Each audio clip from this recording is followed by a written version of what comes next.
Very dear students, this is Professor Dr. Zia Ahmed and welcome to my YouTube channel. Today we are going to discuss this novel.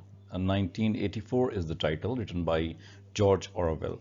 This novel is quite famous and it is a type of dystopian novel. So we shall be trying to discuss what does it actually mean and up to what extent we can understand and get benefit out of this. So that is 1984. This novel is written by the person who is most of the time known as George Orwell, but his real name was Eric Arthur Blair. He was born in 1903 and died in 1950. And in that way, 47 years of his life can be recorded. His most of the famous works are Animal Farm in 1984. These two works have become world famous, and he can be known with respect to these works as well. He also wrote one essay, Politics and the English Language. So his expertise in English language and the way English language was being used, that can be seen here in this essay. The themes which he writes on is totalitarianism, social injustice, and distortion of language. Distortion of language, definitely the change that comes over time on language, and because of that, the changes which happen altogether, these are distortions. And then he talks about the social justice and injustice. Totalitarianism was the philosophy after World War II, which indicated the power which could hold the situation and control all the people. So that is the way how we are going to interact with this kind of topic that we are discussing, George Orwell's novel 1984. This novel is quite famous with its description, its things, but one must know that it was published in 1949, and that is the time after World War II. So that is not the new novel, it's an old novel, but the concept which it describes is going to be 100% new. For example, this novel is a dystopian novel that is exactly opposite to utopia, because the technology or the facilities which are created by the machine or by the human beings for other human beings must result into some type of utopia, but these facilities have resulted so far into dystopia.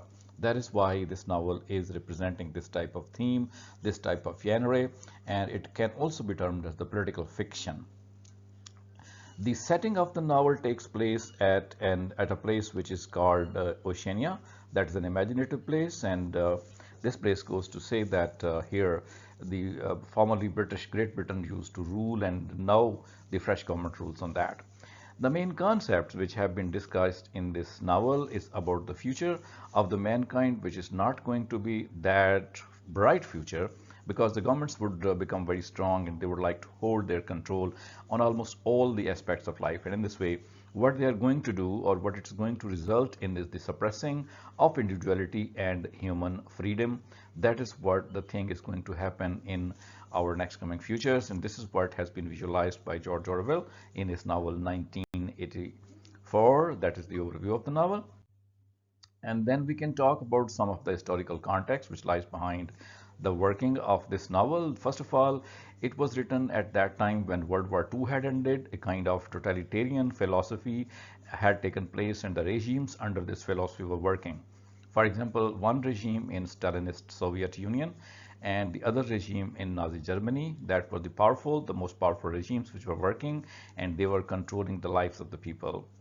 It also highlights the Cold War tensions, the tension between formerly known as USSR and now Russia and America. These two countries wanted to compete with each other regarding their philosophies, and that were the philosophies of capitalism and communism. These two, therefore, continue to fight a type of Cold War in different countries, but not in their own countries.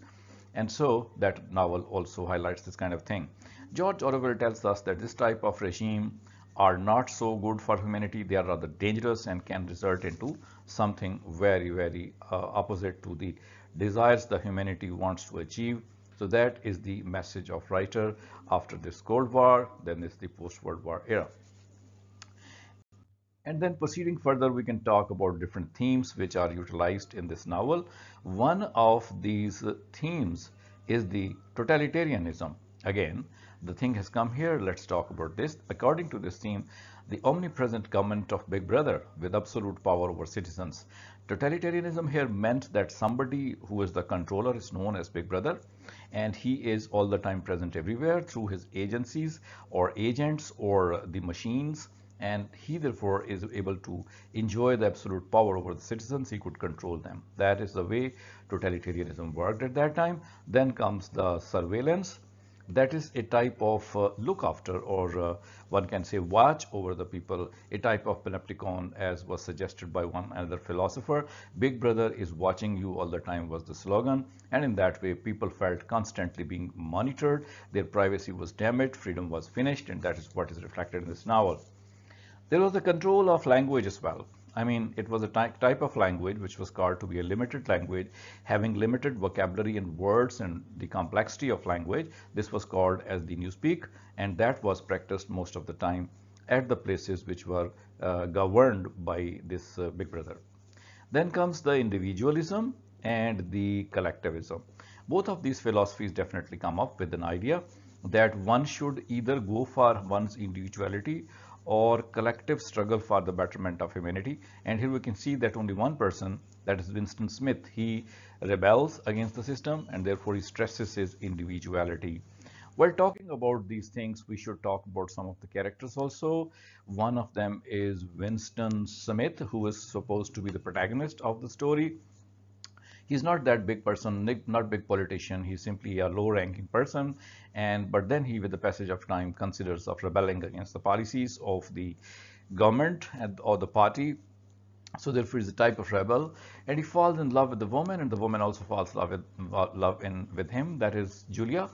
She becomes his lover, and he shares everything with her, including the discontent and the party control. The girl also wishes to do the similar kind of rebellion, or she is careful, but she also wants to enjoy the same liberty, freedom, and in that she also becomes partner of this person, Winston Smith.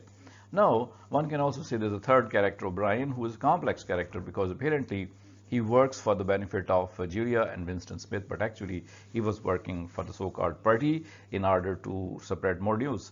Then the last character is the type of imaginary character, imaginary controller, that's a big brother, who is ruling over the people, who is trying to, talk about the things which one can say, but yes, it is not that good that one should be able to control all the people with one single type of situation or authority.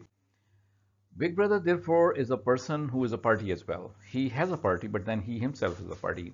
He has extended a totalitarian rule in that Oceania, and he is the sole powerful person. He's unchallenged. He's able to control the lives of the people. He's able to change the identities of the people. He's able to change the truth realities of life as well.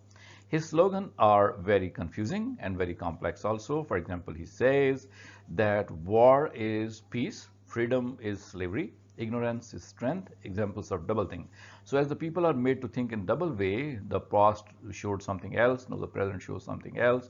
All these things combine together to give a very different type of view, and that is called as the double think. Methods of control were three in number, that was propaganda, fear, and manipulation of history. The Big Brother and his party used the slogans of popularizing themselves by saying that they are the best people and they are popularizing everything and they are doing the things for the benefit of the people. And in that way, they created fear also by saying that if somebody does not follow them, the fear would be there, the problem would be there. They manipulated the history, told only that history which was powerful enough for the spread of the message. Otherwise, history was ignored, was not told to the people in exact way. So as it happens most of the time in many regimes, same was happening under this regime as well, that the history was changed. Okay, and then comes the language, newspeak, which is a limited language. The rebellions of the people cannot be expressed through this limited language, so that is why people would try to think in that language by rebelling against the limited words. Thought crime was also one of the crimes that nobody should be able to rebel. The thought of the people were monitored through the police, which was called thought police. So in that way, one can say that the problem was occurring, was happening in that country, and that problem was not only physical but also the mental. They could see the mental process as well going on in the minds of the people, what they are doing, and they would control that as well through the thought police. Orwell says that language was being used as a tool for manipulating reality and controlling the people also. So in that way, different things were happening, but nothing was as good for humanity. It was all almost the oppression on the humanity in Oceania. Tally screens were everywhere. And these screens would reflect not only the propaganda of the party, but also it would tell the back party system that somebody was okay, somebody was not okay, somebody was thinking against them, somebody was rebelling. So in that way, they were controlling the people. Break Brothers, Orwellian, and Doublethink are the cultural impacts which came in the language. Then it comes the impact of the legacy, like it's a critique of the power that when somebody becomes powerful at that time, it becomes oppressive as well. The greater, the bigger the power, the more the oppression. So surveillance was conducted in order to let the people know that how powerful the country is, the government is, and how they can deal with them. This became so popular after the publication of this novel in 1949. 1984 type of literatures were produced. Many films were made, many discussion on civil liberties started. So this novel had really a big impact on the lives of the people. So one can say that after reading this novel, we can put certain questions that how far the control of the government should be upon the people and what will be the privacy of the people and the freedom. Same is the case with the relevancy of this novel, because if you look around, all the world governments are following the same pattern, that they're powerful, they are looking at watching the movements of the people, and they are not allowing them to be individually free, rather they remain under the controlled situation. So the novel becomes an open debate and discussion where it's possible for all the people almost to talk and discuss whether the things which are being done to them in the name of the safety, security, and democracy are right or wrong. So that is the whole study today, whole lecture today, that the things have become up to some extent clear about the introduction of 1984, and I hope so that everybody likes it. Let's see. If you like it and get some knowledge out of it, do not fail to hit the subscribe and like button also. So see you in some next video.